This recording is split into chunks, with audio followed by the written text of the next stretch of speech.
Welcome back, everybody. Today we are joined for the second time by Dr. Niall MacLaren, a retired psychiatrist with extensive publishing record in the field of critical psychiatry and application of philosophy of science to psychiatry.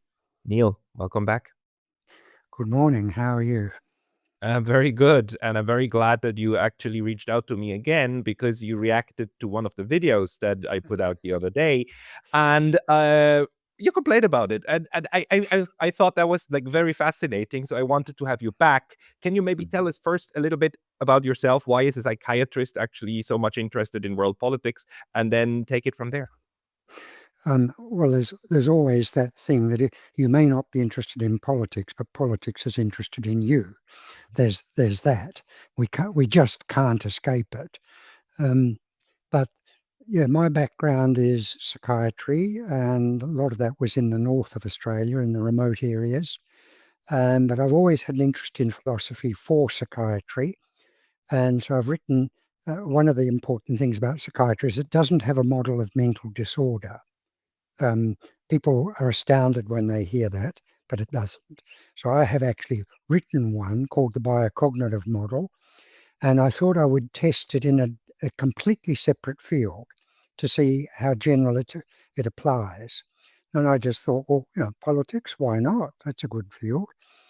And I think it applies very well. But out of that came the book, which I titled Narcisso-Fascism, because it's the psychopathology of right-wing extremism, which I have sitting here on my desk. That's that one. And that's a 1930s Italian fascist poster, which we stole. Very, very elegant Art Deco. And it applies very well. And so taking a psychological point of view allows us to see political turmoil in a different light, because the biocognitive model says that humans are very competitive animals. So once it starts very basic and builds up. So we've got the basic drives to stay alive: eating, drinking, breathing, shelter, that sort of thing. Once they're out of the way, we have four essentially optional drives. And they are that we're social animals. We can turn these drives on and off. We're social animals. We're very territorial. We are xenophobic. We fear strangers. And we form dominance hierarchies. So once you've got those four drives in place, that is the recipe for tribalism. Once they're operating, tribes will emerge. And that's how we get tribes. And so I've put a lot of emphasis on this question of dominance, that humans, especially males, like to dominate. And there's a very powerful biological reason for this. And the reason is that being dominant stimulates testosterone production. Testosterone, as you probably know, is a feel-good hormone. It feels great. People love it. And so we do all sorts of things that will stimulate a surge of testosterone. And 95, 98% of them got nothing to do with sexuality at all. It is all about dominance. So that's why people go to football matches and scream and shout and, wave noisy things and wear silly hats, because it gives them a surge. And after the match, one side wins and one side loses. The side that wins gets a further surge. This is not just the players. This is the audience. That's why they go. And then they will go and party that night and have a good time. Somewhere along the line, they'll pick up a sexual partner, maybe, if they're lucky, but most of them don't care. And the side that loses, their testosterone levels plummet, and they go home and hide. They don't party. And this is across the board. It is this testosterone economy is the basis of human competitiveness. And it doesn't matter which area of human life you look at, we're competitive. Look at schools. It starts in kindergarten. Schools are very competitive. Sport, I mean, that's what sport is.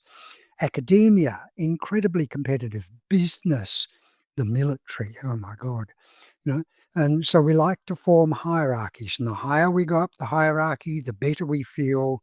And the more we feel we're entitled to what we get. We have this expanding sense of privilege and entitlement. It's a bit like Parkinson's law. You know, the amount of work will expand to fill the available time. Well, there's a similar law, which I haven't given a name yet, which is the higher you are up the hierarchy, your sense of entitlement and privilege will fill until it reaches limit, until it hits a firm limit. And this is universal. As people go up the hierarchy, they fight to get up it. As they go up, their sense of entitlement and privilege expands. And there is no better example of this than Mr. Trump. His sense of entitlement now is global. He believes now he can do what he likes anywhere to anybody for any reason without recrimination. That's the position we've reached. And he's only one. There's lots. All politicians are the same. So this is incredibly important, and this tells us what's going on in the world. So if you look at international relations, and I would really like not to have to look at them, but again, they're looking at us. And try and make sense out of what goes on between nations. So you have different schools of thought, and one of the most prominent at the moment is the school called offensive realism, which is whose main, I suppose, exponent is John Mearsheimer I think he's in Chicago, isn't he? Yep. Yeah, somewhere. And he says his basic principle is international relations are anarchic, it's chaotic. Therefore, nations must struggle to exert hegemony, local hegemony, to protect their interests. Now, the biocognitive model says that is actually back to front. The reason, the biocognitive model says international relations are anarchic and chaotic because nations are struggling to gain dominance. Why do nations struggle to gain dominance when common sense is be satisfied with what you've got? Because humans want to be dominant. All humans like to be dominant. It feels better.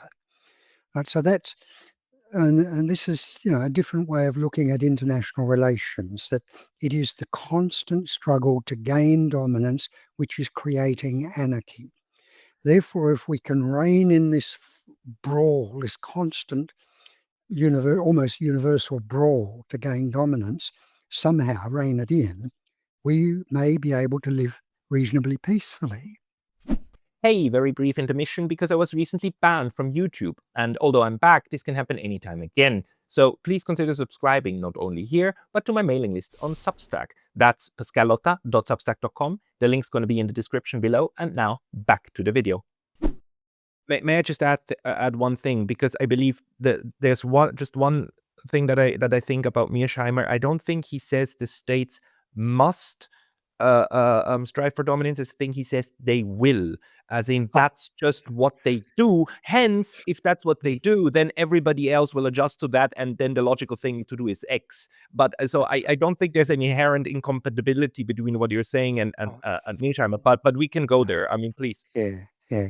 It's much of a muchness is. But I'm saying that this is the drive.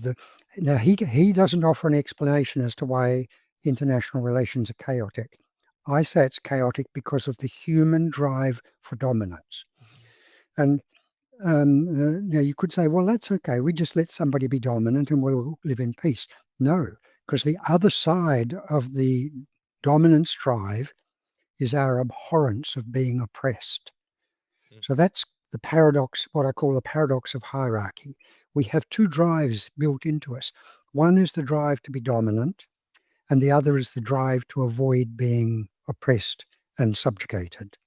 And this just produces chaos. So wherever you look in the world today, you don't look at it from the point of view of which country is in the right and which country's got history on its side and which country's got God on its side, or, I don't know, rock and roll on its side, anything. You look at which group of people is trying to dominate another group. And it's always comes clear. This is what goes on all the time. That one group decides we are going to dominate those people there, and they just keep at it until one of them wins or one and the other loses. And we can just see this going on around the world. So Trump says, I want Greenland. I just want it. Why do you want it? Well, I think we should have it. It looks better. I don't want that silly European flag. This is part of the Western Hemisphere. You should have an American flag on it. That's the only thing. It's got nothing else. He knows, well, he probably doesn't know, but his military know perfectly well they don't need Greenland. They've got bases there. They just put another base there. They've closed 18 bases since the end of the Cold War, and they used to have about 27, I think, something like that. So he just says, oh, I think we'll have Panama. We'll have the Panama Canal. Thanks very much. Just hand it over. Oh, what about Cuba? Yeah, we'll have Cuba and Venezuela. Don't worry, but give us that. He's just walking around with a grab bag saying, I want that, I want that, I want that. And the people on the other side of it say, no, you can't. You can't do that because we don't like it and we will fight you. And that's what goes on all the time.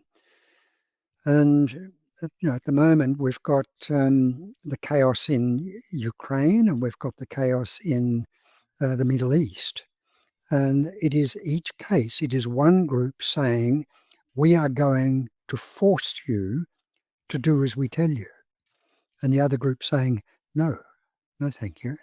We're not going to do it. We will fight you to the death because being alive and oppressed is not worth it. It's not worth living. So, sorry. One of my this is a very old question of international relations. Is the chaos actually or the drive toward chaos, is it embedded in the human nature or is it embedded in the system that humans then build? And on the one hand, this is an old one, right? Thomas Hobbes talks about the Leviathan and talks about violence and so in the streets, and then we come up with clever apes with ideas of how to structure society in order to manage that, right? And in the local level, we managed to do that. We invented really great ideas like separation of power, the balance between them, like creating systems that check each other, and concentration of power within the state in order for not everybody to exercise it. So this is very refined, and we managed to curb these kind of violent tendencies on the local level, in the national level. But on the international, it all breaks down. We don't have these mechanisms, but you would still look for it not in the system. You would look for it in the inherent psychology of the individual. Yes, because we've grown up to now we've got nations. We've moved from families to tribes to little nations, now big nations and alliances. And people just want to think nobody can tell me what to do. And in particular, there's one nation on earth which says, we are in charge. You do as we say because we're perfect. And the rest of the world is saying, no, thank you. That's all. And they correctly say 3% of the world's population cannot tell the other 97% what to do. But this is now built into the American psyche. We are number one. We are the most powerful, the most perfect, the most democratic. We're, the shining light on the hill, God's gift to humanity, blah, blah, blah. And they believe this.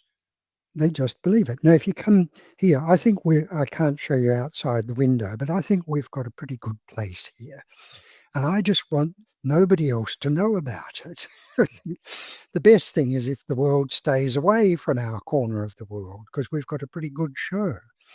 The Americans don't think like that. They think we can go anywhere at any time and do what we like, and everybody must bow and scrape and touch their forehead and say, yes, massa.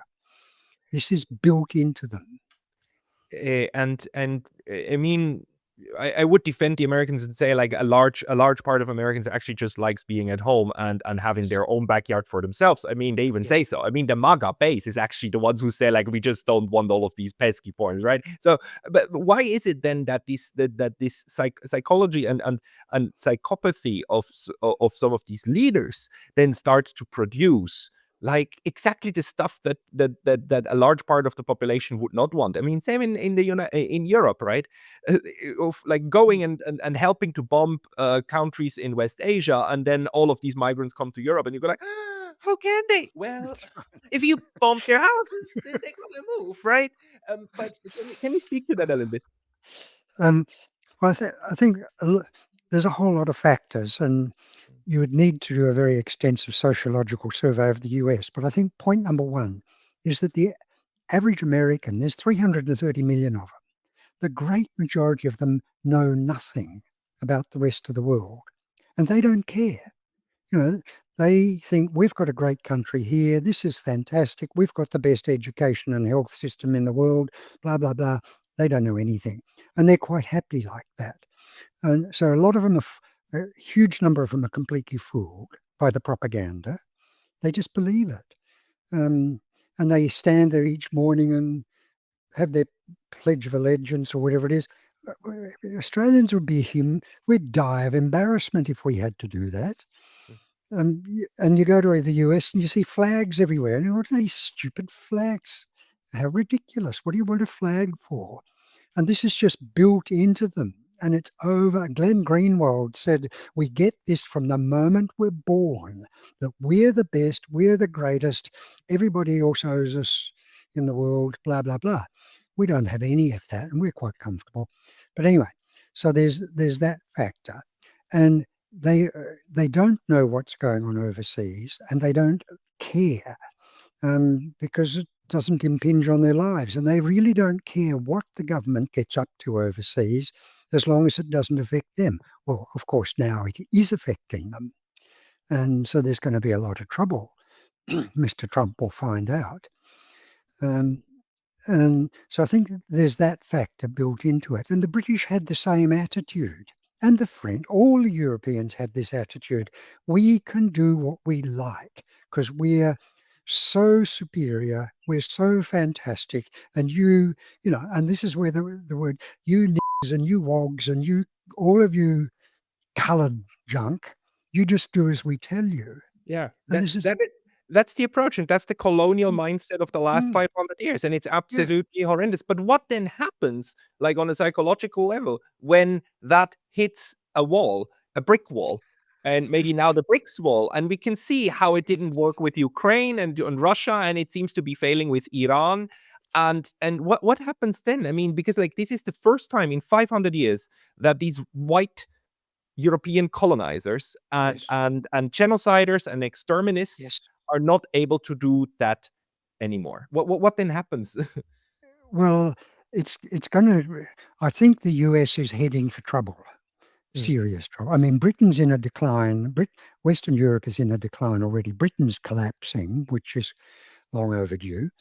Um, and the US will find out that the only reason they've got away with this in the past is because everybody else was so broken that they couldn't respond.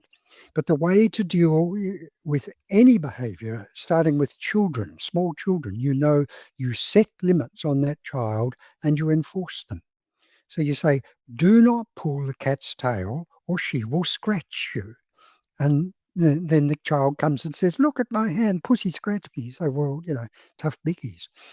Um, and this is what the Americans have got away with this. So the West, it's not Americans, it's Western Europeans have got away with this, as you say, for hundreds and hundreds of years.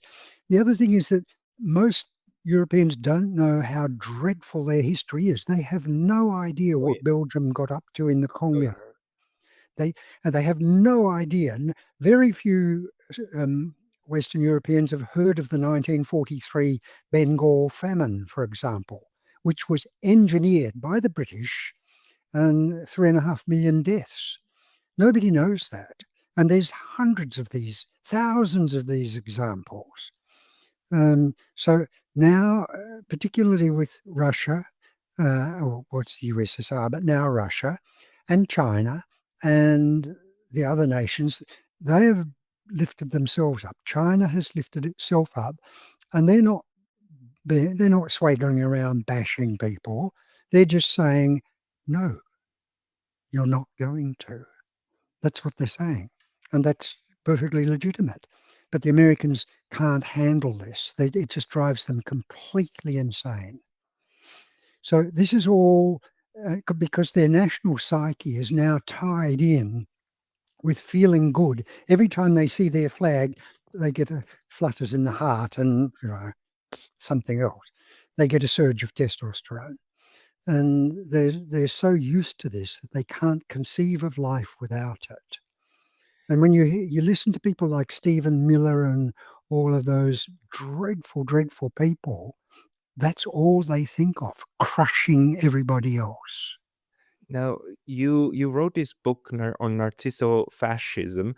Mhm. Um, in what way does then this narcissistic and ultimately this impulse to dominate and to get testosterone out of it, where does this then lead into entire societal structures that will build such systems?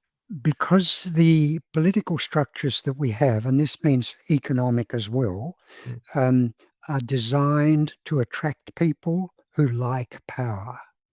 And so the whole system, um, political system and the business system, they're all academia, they're all the same. Anywhere there's a hierarchy, it will attract people who want to go up it. Right. And the more unscrupulous they are, the further they get, the faster they get, and the further they get. And so what we've got is a political culture which attracts narcissists and power hungry, unscrupulous people. That's it.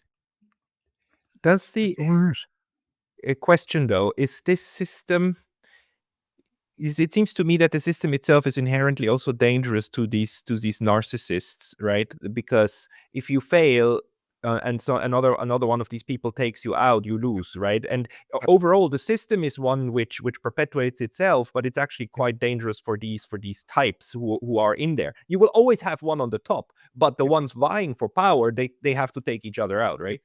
Yes, and that's exactly what goes on. And there's this constant competition, and decent people get squeezed out. This is true. So, I mean, you've probably been involved in local politics too, and you have to go and sit through these boring meetings, and you just sit there thinking, I could be doing something else, like playing with the dog. But there are people there, they love it. They are so excited by this. I'm here. This is the power. Oh boy. And they just love it and they win. That's the people. There was a series about this called Parks and Recreation, and these people sit on these tiny little committees deciding on what kind of bench color should be put into what kind of color of benches should be put in the park, and some of them get a real kick out of the power, and then the power struggle between them. So that kind of thing is not ridiculous. That's just how psychology actually works. It is pure psychology. So you see, um, if you really want to see the struggle for dominance at its most naked and bloodthirsty, you go to local sports clubs, like bowling clubs. I mean, I don't know if you have lawn bowls in wherever you in Germany.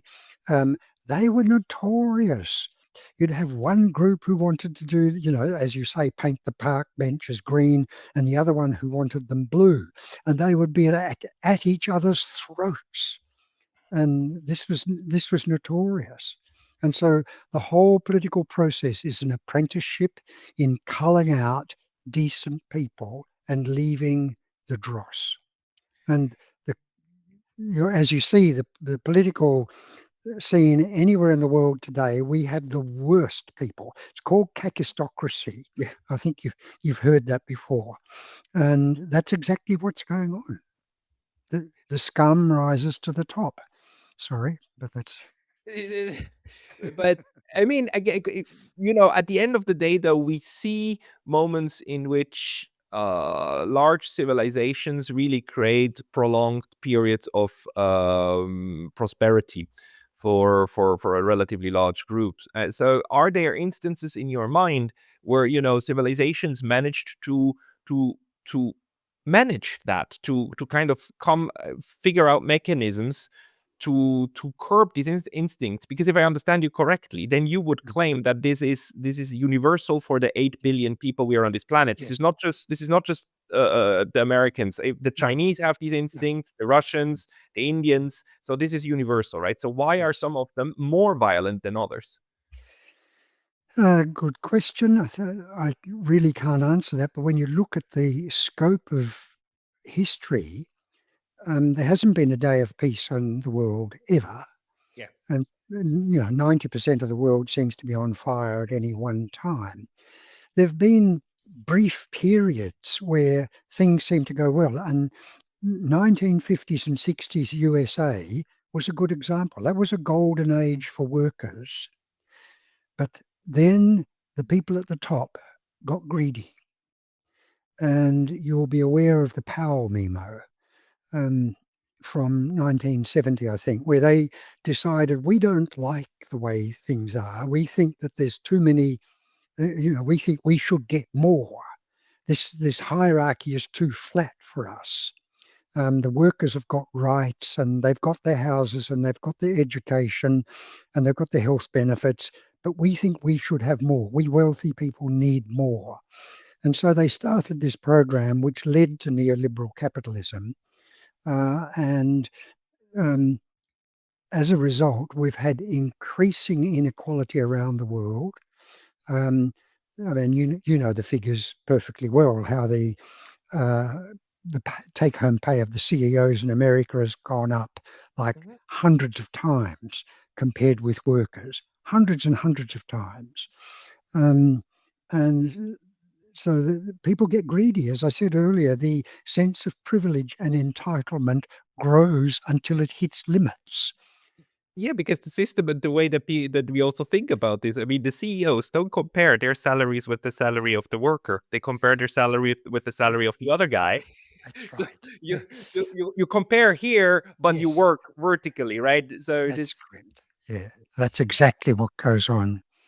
So how do you treat that? You as a psychologist, if you practice this, and have you had the moment when you had in front of you a patient who was clearly suffering of narcissism, clearly suffering of this of an overdrive of trying to dominate everybody else? How would how do you approach that as a doctor? Um, well, that's slightly different because they have come for a reason. People and narcissists and the people who like dominating other people, they don't come for help until they're in trouble. So then you can use that to gain an entry into their lives. Um, because if you just go down the street and say, you look like a narcissist, what about you come and we'll talk it out? Mm. You're not going to get very far. Right. Set up shop, with a sign saying narcissists welcome. They just walk past. You see. They don't think there's anything wrong. But it can happen. I mean, did it happen to you in your practice that you had somebody come over say like, look, I'm in huge trouble and so on, please Yep. help? And Yeah. because I mean, in a sense, I do believe that the Western Empire and the Europeans and the Americans, they're launching into humongous troubles and problems. Yes. And if we manage to to make them understand that it has to do with this narcissism, then maybe we can treat them. So what would be the next step? If like tomorrow, Lady Europe and Uncle Sam sit in your practice, how would you go about it? Well, the first thing is to sell them, to stop them blaming other people. Right. They just automatically attribute blame outside themselves. That's automatic.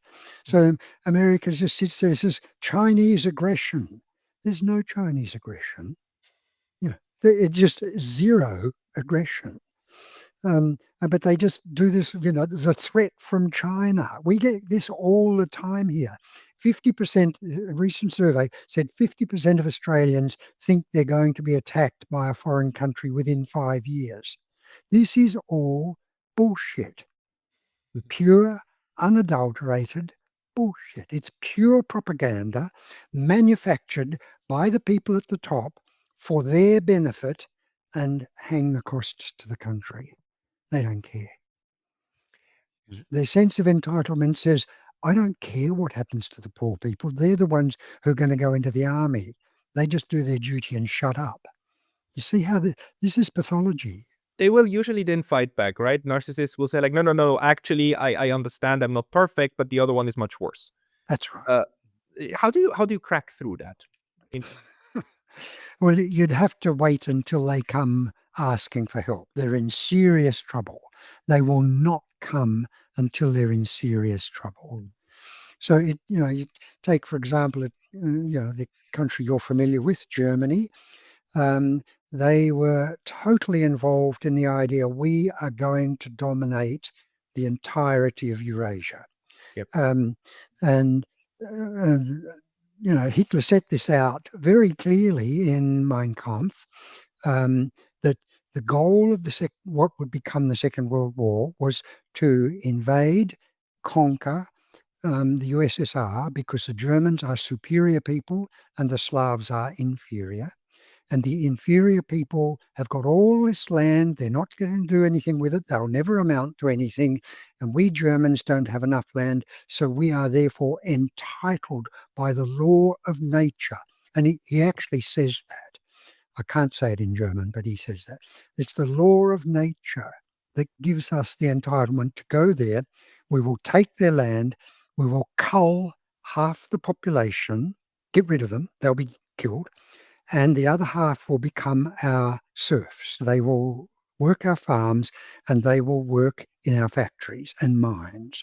And we will become a great nation and we will have a 1,000-year Reich.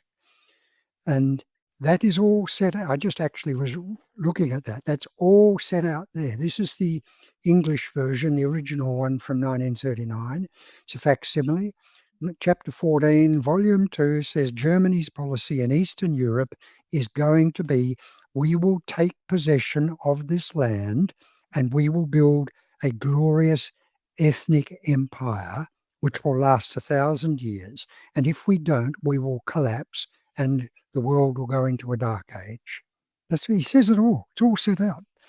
I mean, it's an utterly insane mindset, and that one managed to then win over and govern the entire country, right? So that's like the ultimate proof that this kind of absolute narcissistic insanity can flush you not Yes. down the toilet but up the Yes. toilet to the top, Yes. right? Yeah. Um, Yep. And because Germany was in a bad position. mhm. Um, and they'd been crushed. They wanted extra land, they wanted an empire, and they lost the war. And Hitler was quite convinced, and a lot of people were convinced, that this was because of the Marxists and the Jews stabbing them in the back, particularly with the strikes in the munitions factories in March 1918. And he then said, well, we're not going to make that mistake this time. We will get rid of all of these Bolsheviks and we will push the Jews out. Originally, they were just going to expel them. Yeah. But that didn't work. So, but he went to the people and he appealed to their need to feel good again. And Right. he said, do this and you will be good. You will be in power. You will be powerful. And that gave them the surge, the rush that they Yeah. wanted. And they, That's why he put them into all of these beautiful uniforms that helps you to abs- get your testosterone up, right? absolutely. And have them marching up and down, the bands thumping, the torchlight parades, and everything. And the sense of power was magic. The Yeah. sense of power from the Nuremberg rallies. They would be on a high for weeks after that. All of that, 150,000 men and women, they would be completely off their heads with the lust for power. And he just appealed to it. Yeah, and you can see those psychological mechanisms working, right? The large rallies that Hitler had, and people were ecstatic, and you can see them with Donald Trump, but you can see them with the Democrats, right? Whenever they do these large, they literally call them rallies, right? Yeah. It's you rally and ratchet people up, and then that catapults you into this position of dominance over them, which Yeah. is so funny because the people who then rally these people up, they kind of then accept that they're going to be dominated, right? Well, they feel like they're part of the power structure.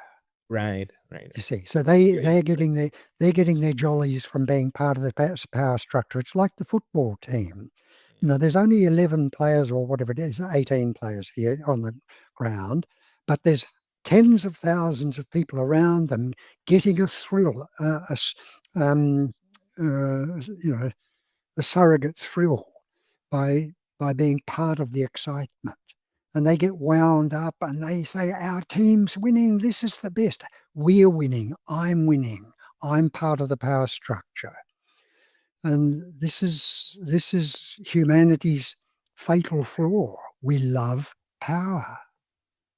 But for every powerful person, there's 20 who are crushed. And eventually they get sick of it and they will rebel and overthrow the person who's trying to dominate them. I mean, look what happened, the Russian Revolution, 1917, Chinese Revolution, French Revolution, even the American Revolution was throwing off people who were crushing them. So how do we fix it? How do we fix that? I think the first thing is people have got to know what's going on and stop falling for the propaganda. This is it's not. Can knowledge do something about it? And can knowledge about the testosterone surge during football matches do something for people not to seek testosterone surges at football matches? Yeah, but yes, it can, because you realise this is ridiculous. Mm. Um, all this political rallying and shouting and carrying on, marching up and down, this is ridiculous. They can realise that getting dressed up in their uniforms is silly. Why would you do that? Oh, it's just to give myself a thrill. That's what people have got to know, but you've got to learn that right from the beginning. Instead of what we're doing is we're teaching children competition is everything, winning is everything. Um, you've got to be number one. You can't let anybody lord it over you. You've got to be number one. And as I said, this is what goes on, not so much here. We don't get it as much, but it's when you tie this sense that we are superior, we are better than everybody else, then there's real trouble. And you see this in the Middle East. We've got a country which says, we are entitled to your land from the Nile to the Euphrates. We are entitled to it. And this is the ultimate dominance hierarchy because God said we can have it. Right. That's the ultimate. And so automatically, when you say we are superior, we are um, chosen, or we are the leaders of the policemen of the world, you automatically put everybody down and they don't like it. So attitude counts. Attitude counts. But in a sense, you could say that the attempt at creating large enough tribes, on the size of nation states, Yep. that then can push back and prevent complete domination. That this is a countering strategy, right? In order to balance, I mean, on a global on a global scale, you could argue that the idea of having an international law is a countering strategy to make sure that we somehow deal with this need to dominate. But none of them work well enough because enough force always overcomes these constraints. Can you think of other mechanisms we try to build to internationally try to prevent these excesses of testosterone? Well, I think the problem with the world we've inherited is that it is dominated by one country. So the idea of that one country's currency will become the international reserve currency, that's ridiculous. It has to be so we've got to get rid of that for a start. Um, and that one for a start. Um, but the idea that, and this is starting to happen, the idea that everybody has to fall in line and do as they're told, um, that's got to go. So every time one person in a group starts to play up, the others have got to know to stop him. Mm, It's the same goes for countries. Um, Everybody pushes back. So Spain said to the US, "No, you cannot use our country for your war." And initially, Trump was furious, but he's forgotten it because they said no, and China has said no, uh, and people have got to learn to say no, because the sense of privilege expands until it hits a limit. It mm. just keeps expanding, and that's I critical. I just had this discussion an hour ago, where I talked to a Georgian colleague, Lasha Kasaradze, and he told me once, Pascal, the main problem between Georgia and the United States is that the United States doesn't take yes as an answer. It's never enough. You always need to do the next thing, and if you stop doing so, you're not a good boy, and you're going to be, it's not going to be the carrot anymore. It's going to be the stick.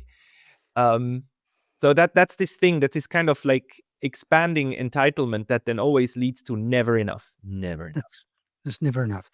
But I think, and a lot of people around the world were saying before Trump was elected, "Oh no, not Trump." And I was saying, well, it's not going to be all bad. He will probably wreck NATO. Mhm. He will probably wreck this AUKUS thing, this nuclear submarines for Australia, which I really want to see him wreck that. Um, that is the worst thing we've done in 80 years. Mm. And, with a bit of luck, he'll wreck most things. And then the US will wake up to themselves and say, actually, we can do okay. They got to look at Japan. Japan wanted this greater East Asia co-prosperity sphere. And they started wars and, slaughtered millions. And then they lost. But after the war, they suddenly realized, hey, we're doing okay. We don't need this co-prosperity sphere. We're fine. Maybe the Americans can realize that too, but they're going to have to hurt first. Yeah, the retrospectively, history has this tendency of producing these huge ironies. And for the Mm-hmm. Japanese, one of them is that in the 1930s, all of the top-notch Yep. thinkers and politicians would have told you without the slightest doubt that what Japan needs is Lebensraum, right? You need room to expand because we're a tiny little nation, 60 million people. It's going to be absolutely horrible. We're all going to starve. We need place to live, so we have no other choice. Yep. And well, guess what? 30 years later, you learn you don't have to have the land. You can trade. You can That's trade correct. food for Yeah. something you Use have. use your brains, not your. And today the same island hosts 125 million, and the biggest Yes. problem they have is that they're declining. We get stuff so terribly wrong. It's Yeah. but on such fundamental levels that the question you raise is a great one. It's like how to get the US and Europe to realize that the problem is within and not without, and B, then how to get to this kind of turnaround without two atomic bombs dropped on you, or it would be Yeah. much more, right? So how can we get them to sit down with you Mm. in your Mm. office and and Mm. and start working on themselves? Rick, you have to start with the idea that we cannot be happy unless we're number one. Uh, Mm, We that that number two is no good. Number two is right. humiliating. We've just got to start with that. So, and Australia is quite a good example in the sense that we don't actually think we're the most powerful or whatever else, because we like our place. It's quite a good place. I don't know if you've been here, but we've got very good beaches. We've got good food. It's safe. We've got a good health system. So be satisfied with that. But there are a lot of people in this country saying, no, no, no, we've got to push those Chinese back and tell those Indians to behave themselves. And I mean, for God's sake, there's a Yeah, yeah, but 1.4 billion. yeah, but how to fight that? Because again, like most people like the place where they live. I mean, only I would argue only about if the world was a perfect place and everybody could live where they wanted, I would say roughly 10% would go somewhere else because they're bored, because they're adventurous, whatnot. But about 90%, I would say, will probably stay at home, right? Yep, Um, they will. because they like the place where they are. What you described about Australia is how I would describe Switzerland, but without the beaches. But it's nice, and I'm pretty sure most Iranians will describe Iran as being like that, and America like that. So, question is, how do we get rid of this constant tendency? But so you said, like, yeah, I mean, the recognition that it's enough. I mean, it's not only enough; it's good the way it is. We don't need to be number one. Because the politicians have got this process going where they keep feeding to people, you need to be number one. It's like Hitler's a perfect example. He said, Germany has got its face in the dirt. We must stand up. We've got to show the people that we are fantastic. And, and he just fed them this, and they wanted to hear it. And, and people want to be told, the world wants to be deceived. They want to be told that you can't be satisfied as number two. Yes, you can. You can be fine. That's fine. I wonder about this so much in our especially these kind of Mhm. very Western societies. If you look at especially the TV shows, the like popular TV shows that come out of the US, Europe, they're all competitions. It's Yep. all about like who's the best singer, the best dancer, the Yep. best drag queen, Yep. the best there's this really ridiculous stuff. And it's always about let's compete with each other and Yep. only one can win. But at the same time they will always say like it's about the community, it's us being together. No, it's not. It's not.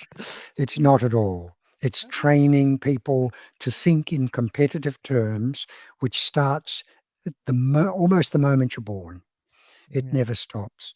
And and if if a person believes they're superior, their sense of entitlement and privilege is very big, and that will bump into other people's privilege, and there will be friction.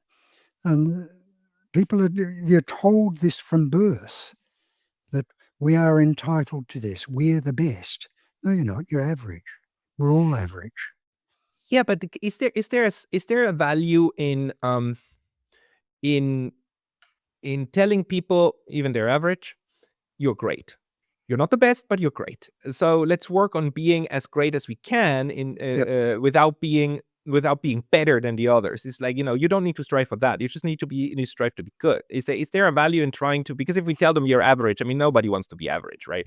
So- You just do the best you can and be satisfied with that. But our whole society is built around this idea that you have to be number one and that nothing else is acceptable. If you're not number one, you're nobody. Um, there's a whole lot of things that could be done, but the entire socioeconomic system is geared towards funneling power into a very steep hierarchy and funneling money and power, pretty much the same thing, into an ever increasingly steep hierarchy. So more and more money is being funneled to fewer and fewer people. what what is the role within that model of peers? Because I realized that about myself. I am a little bit jealous of Glenn Deason because his channel is bigger than mine. But I'm not at all jealous of Tucker Carlson because his channel is huge, huge, huge. I mean, I can't compare it, right? Mm. Where's that thing? I don't, I'm glad Glenn is doing such a fantastic job, but I can feel it in myself. It's like ah. And this is there something about hierarchy, how we compare ourselves and then try to compete on these hierarchies? Yeah, because thinking, oh, I'm a bit better, I've got a few more, haha, it automatically feels better. It Mm, automatically feels better. That's biological. But mm, people have to know this and stop thinking that, um, you know, that our religion is better than yours, for example. mm, Um, you've just got to get away from this idea that there is a hierarchy of humans. No, there's not. We're all equal, and you do your best. You do the best you can. So I'm not a singer. And it's one thing I would always wanted to be able to sing, but I couldn't. And so I just do something else. So whatever I do something else. Well, whatever it is. so in terms of trying to approach a healing process, so you would start from trying to teach sufficiency, or like to try to teach I just wonder, how do we approach it? I mean, if the issue is the human nature, then how do we approach that one in order to curb down these absolute, like, mass violence events that we produce? Um, I think they would have to be stopped. But the important thing is for the the the political process, as Mm. I say, selects for the wrong people, um, and there are different ways of going around that. So that instead of having elections where people go out and start spreading lies to say you've got to vote for me because, I'm the best, I'm the best, I'm the best, yeah. yeah, yeah, and those people over there are dreadful. Um, that maybe half of the people in Parliament have got to be appointed by a random process like jurors. Right? So Or jurors are just a a, lottery. a lottery. Yeah, jurors are chosen. It's just random. So you don't know who you're going to get, but Mm. they actually get quite a good process out of that. And so half of the people in Parliament, for example, could be just chosen by lottery, and they've got to do 6 months, and maybe something like that. That would moderate a lot of it. Um, but the whole political process appeals to the worst instincts in humans, and that needs to be more widely known. That there's no such thing as it's not a case of my religion's better than yours or whatever else. Or that get away from the notion that our political process is perfect and everything else is second best. No, it's not. So this is a very good point, and I think one of the arguments people make about the Chinese model is that it is not based on, it's not the most democratic system, but it's a meritocratic system, and it tries to choose and select for the people who deliver, and then deliverers choose the next deliverer, right? So whether that's true or not is another question, but in terms of the idea of how the society is structured, that would be kind of, or is it kind of a counterbalance to this choosing of the loudest and noisiest, right? Yep. Yeah, well, you just have to accept that the Chinese system is delivering. It That is. is There's no no doubt about question. that. I mean, so is the Russian system, so is the Yes, Iranian system to a good yes, to a good extent. It's like, yes. okay, it's under strains for reasons, but they are delivering. They do. They deliver and get away from the notion that they have to do as we say. The American system is terrible. I've seen their hospitals. I've been in their hospitals, and they're truly awful. And yet they just say, "Well, this is how it is," But we're the land of the brave and the land of the free, so that's better than we put up with that as long as we can walk around thinking that we're the strongest and toughest. So the propaganda and people like Murdoch and filling the world with trash, and that has to stop. All of those got to stop. So we got to find a way to do that. Is there? I mean, this is fascinating to me. Is there something that we didn't talk about yet that you think you would want to address? Lots. I think the trouble of going on in the Middle East. It is so crystal clear that one group, small group, says we want 2 million square miles, square kilometres, currently occupied by about 100 million people, and they can all go, and we'll have that because God Mm. said. That is going to cause trouble. And the world has to say no. The entire world has to say no. The Zionist project is only causing trouble. It has to be reined in and stopped. And they know that damn well. The Zionists know that perfectly well. That's why if you say anything against them, they attack you. They Yeah. never say why you should support Israel. All they say is, if you don't, you're anti-Semitic, you're guilty of a crime. And that's just a, ad hominem attack. That's not an argument. That's just, it's like an incantation. Hocus pocus, you're anti-Semitic. That silences you. That's it. That's what it Yeah. is. So the world has to stay, Israel, that's enough. Stop, no more. Yeah, it's just the interesting thing is, of course, that a large part of the world actually is not in favor of this and is saying this should stop, but Yeah, the power structures are such that the violence can continue, and it does. And the people who get a kick out of this, they sit on the button, and you can actually see it in Israeli society how they even glorify this yeah, mass violence and mass slaughtering of Palestinians because it gives their group a kick out of it. So it's just a football match on genocidal scale. that's correct. They're just kicking heads. They're not kicking footballs. They're kicking heads around, kicking dead Yeah. babies. And 90% or something like that of Americans, do, they don't want to be involved. They don't care. It's only a small proportion of them, or maybe 80% don't want to be involved. I'm not quite sure. But they don't want to be involved. They just say, we've got to look after ourselves. Why are we sending $200 billion there when we should be spending that on our hospitals and our schools? And they're right. But the wrong people have got control of the country. Totally. In the case of the Trump administration, they are the absolute worst people. They're like the Nazis, Yeah. you see. In fact, it's the same in Israel. The program for Greater Israel is, in political terms, precisely the same as Hitler's program for the Soviet Union. Invade, conquer, eliminate half the population, use the rest as serfs to build an eternal empire. That's it. Exactly the same program. And nobody knows this. A lot of people feel it. A lot of people intuitively feel it, but we have problems putting it into words. So thank you very much for actually finding the right words and the right mental models to put that Mm, into that perspective. It's very important mm. that we connect this. Good, Neil. We need to continue this discussion, and at some point, we need to figure out a way to treat this stuff.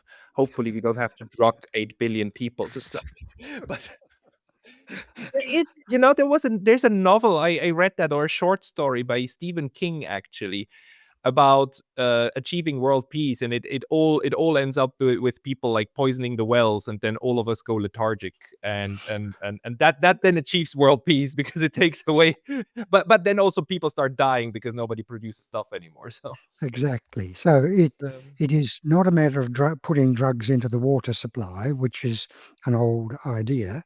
mhm. It's a matter of starting to change the narrative and taking the narrative back from the power hungry clique and telling people, for example, and we'll use Israel because that's a good example, because they are totally controlling the narrative. And you just say, no, it is not anti-Semitic to say that Gaza has been destroyed in a genocidal lust. That is not anti-Semitic. That's all there is to that. And we're not going to fall for that nonsense anymore. Yep, We've had enough. yep, yep. Learn and repeat. Yeah, Learn and repeat what we've learned. Not yes, not not the bad thing. yeah, Neil MacLaren. People who want to find your work, they should find your books. Your books are available on Amazon. A lot of them. They yes, just need to Google yeah, your name. I'll try to put a couple of them into the description box below. Is there any other yeah. place where people can follow you? Yeah, I've got a Substack file. So it's just Niall MacLaren at Substack, I think, and that one's, I've got two. There's the critical psychiatry section and the Narcisso-Fascism section. And yeah, Oh, that's it. that's a very good place to find you. Everybody go find his books and the Substack. Niall MacLaren, thank you for your time today. My pleasure.